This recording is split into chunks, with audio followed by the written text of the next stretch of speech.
Hi students, welcome to my channel Math Chem Easy. మన ఛానల్లో intermediate first year స్టూడెంట్స్కి సంబంధించి pass guarantee in 20 days programme చేస్తున్నాం కదా.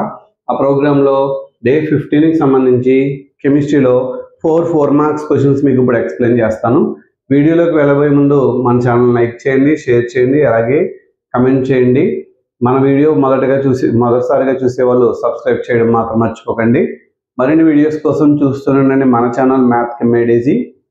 ఇప్పుడు ఆలస్యం చేయకుండా వీడియోలోకి వెళ్ళిపోదాం. Borax beat test. What is explain borax beat test అని ఎగ్జామ్లో 4 మార్క్స్ క్వశ్చన్స్ అడుగుతారు. బొరాక్స్ ఆన్ హీటింగ్ ఈజ్ ఒపాక్యూమాస్ ఇలా రాస్తే సరిపోతుంది. యాక్చువల్లీ బొరాక్స్ అంటే ఫార్ములా Na2B4O7 10H2 అని బొరాక్స్ అంటారు.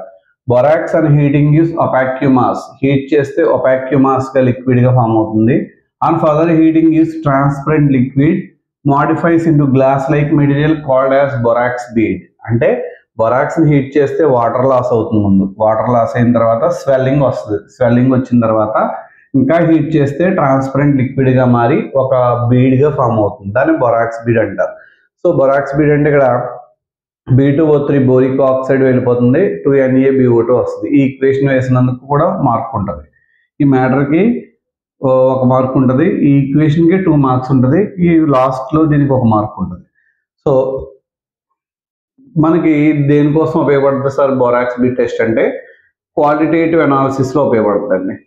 క్వాలిటేటివ్ అనాలిసిస్లో ఐడెంటిఫికేషన్ ఆఫ్ క్యాటయాన్స్లో ఉపయోగపడుతుంది. ఎగ్జాంపుల్గా తీసుకుంటే కొబాల్ట్ని ఫైండ్ అవుట్ చేయడానికి ఉపయోగపడుతుంది. When ever borax is heated with cobalt oxide అంటే కొబాల్ట్ సాల్ట్తో కనుక బొరాక్స్ని కలిపి వేడి చేస్తే బ్లూ కలర్ బీడ్ ఫామ్ అవుతుంది. రియాక్షన్ చూడండి, ఇందులో ఈ గ్లాస్ ఏదైతే ఉందో దాని ఫార్ములా B2O3 బోరిక్ ఆక్సైడ్, దీంతో కలిస్తే cobalt BO2 twice blue colour bead form అయింది. ఓకేనా? ఇలా రాస్తే 4 మార్క్స్ వస్తాయి. నెక్స్ట్ చాలా ఇంపార్టెంట్ క్వశ్చన్, పబ్లిక్ ఎగ్జామ్లో నెంబర్ ఆఫ్ టైమ్స్ అడిగిన క్వశ్చన్ ఏంటంటే స్ట్రక్చర్ ఆఫ్ డైబొరైన్.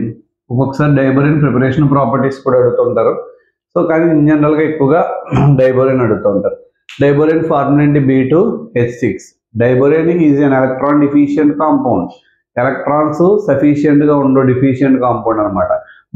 మనకి బొరాన్ అటామిక్ నెంబర్ 5, ఎగ్జైటెడ్ స్టేట్లో configuration 1s2 2s1 2p2. Outer మోస్ట్లో ఒక ఆర్బిటాల్ ఖాళీగా ఉంటుంది, ఎంటీ ఆర్బిటాల్ ఉంటుంది. సో ఇక్కడ ఒక s ఆర్బిటాలు 3p ఆర్బిటాల్స్ కలిసి 4sp3 హైబ్రిడ్ ఆర్బిటాల్స్ని ఫామ్ చేస్తాయి. ఆ 4sp3 హైబ్రిడ్ ఆర్బిటాల్స్లో 3 ఆర్బిటాల్స్లో ఎలక్ట్రాన్స్ ఉంటాయి, ఒక ఆర్బిటాల్ ఎంటీగా ఉంటుంది. ఇటువైపున కూడా అంతే. సో నెక్స్ట్ ఏం చెప్తామంటే మనం ఈ బొరాన్కి సంబంధించిన ఈచ్ బొరాన్లో ఉన్న 2sp2 హైబ్రిడ్ ఆర్బిటాల్స్ అంటే దీంట్లో 2sp2 దీంట్లో 2sp2 హైబ్రిడ్ ఆర్బిటాల్స్ హైడ్రోజన్లో ఉన్న s ఆర్బిటాల్తో ఓవర్లాప్ అయ్యి 1s ఆర్బిటాల్తో ఓవర్లాప్ అయ్యి 4 సిగ్మా బాండ్స్ వస్తాయి. ఈ బాండ్స్ని మనం డైసెంట్రిక్ డైఎలక్ట్రానిక్ బాండ్ అంటాం. డైసెంట్రిక్ డైఎలక్ట్రానిక్ బాండ్ అంటాం. నెక్స్ట్ అలాగే మిడిల్లో తీసుకున్నట్లయితే ఒక బొరాన్కి సంబంధించిన sp3 హైబ్రిడ్ ఆర్బిటాల్లో సింగిల్ ఎలక్ట్రాన్ ఉంటుంది. ఇంకో బొరాన్లో ఎంటీ ఆర్బిటాల్ ఉంది. ఫర్ ఎగ్జాంపుల్ ఇది ఎంటీ ఆర్బిటాల్ అనుకుందాం, ఈ సింగిల్ ఎలక్ట్రాన్ ఉన్న ఆర్బిటాల్. సో ఈ ఎంటీ ఆర్బిటాలు ఇంకో బొరాన్లో ఉన్న సింగిల్ ఎలక్ట్రాన్ ఉన్న ఆర్బిటాలు హైడ్రోజన్లో ఉన్న s ఆర్బిటాల్ కలిసి ట్రైసెంట్రిక్ 1 2 3 ట్రైసెంట్రిక్ డైఎలక్ట్రానిక్ బాండ్ ఫామ్ అవుద్ది. 3 సెంటర్లు ఉంటాయి, 2 ఎలక్ట్రాన్స్ ఉంటాయి. సేమ్ అలాగే కింద ఇది ఎంటీ అన్నాం కదా, అటువంటిప్పుడు ఇది ఎంటీ అవుద్ది.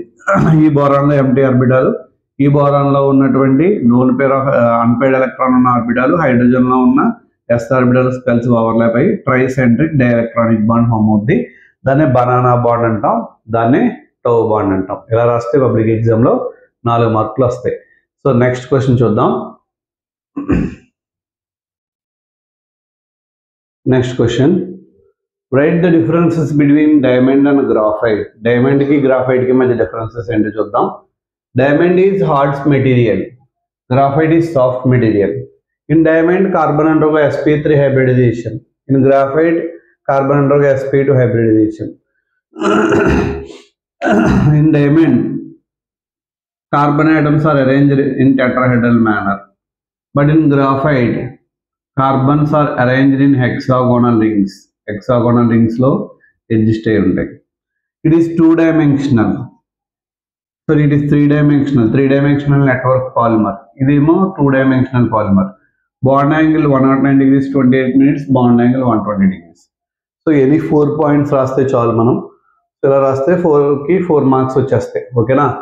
It is hard, it is soft, sp3 hybridization, sp2 hybridization, tetrahedral arrangement, hexagonal rings. It is 3-dimensional, it is 2-dimensional. Bond angle 109 degrees 28 minutes and bond angle 120. Next, define and give example for position isomerism and functional group isomerism. Position isomerism అంటే ఏంటి? 2 or more compounds having same molecular formula but differ in the position of functional group. Functional group position లో తేడా ఉండాలి, same molecular formula ఉండాలి, ఉంటే దాన్ని position isomerism అంటారు. Example దీనికి ప్రోపేన్ 1-ol. ఇక్కడ ఫస్ట్ కార్బన్ దగ్గర OH ఉంది కాబట్టి, ఇక్కడ సెకండ్ కార్బన్ దగ్గర OH ఉంది కాబట్టి ఏమని రాస్తాం? Propane 2-ol. అదే ఫంక్షనల్ గ్రూప్ ఐసోమెరిజం అంటే 2 or more compounds having same molecular formula but differ in functional group. Functional group లో తేడా ఉంటుంది. ఇలా ఉంటే దాన్ని ఇథనాల్ అంటారు, ఆల్కహాల్. అదే ఆక్సిజన్ మిడిల్ లో ఉంటే మీథాక్సీ మీథేన్ అంటాం. ఇట్ ఈజ్ ఈథర్ అనమాట. ఇందులో ఫంక్షనల్ గ్రూప్ ఏంటి? ఆల్కహాల్. 4 మార్క్స్ లో ఆర్గానిక్ నుంచి క్వశ్చన్ అడిగితే ఇది అడగడానికి ఎక్కువగా అవకాశం ఉన్నది. సో మీరు ఎగ్జామ్ బాగా ప్రిపేర్ అయ్యి మంచి మార్క్స్ తో పాస్ అవ్వాలని అనుకుంటున్నాను. అయితే మన ఛానల్ని మొదటిసారిగా చూసే వాళ్ళు సబ్స్క్రైబ్ చేయడం మాత్రం మర్చిపోకండి. అలాగే ఇంటర్మీడియట్ లో pass guarantee in 20 days programme లో పెట్టిన వీడియోస్ అన్ని కూడా average and below average students కి చాలా బాగా ఉపయోగపడుతున్నాయని అనుకుంటున్నాను. సో మరింత మందికి వీడియోస్ చేరువవ్వాలంటే మీరు ఖచ్చితంగా మన ఛానల్ లైక్ చేయండి, షేర్ చేయండి, అలాగే కమెంట్ చేయండి. ఫ్యూచర్లో కూడా మీ సపోర్ట్ ఎలా ఉంటుందని నేను అనుకుంటున్నాను. Thank you.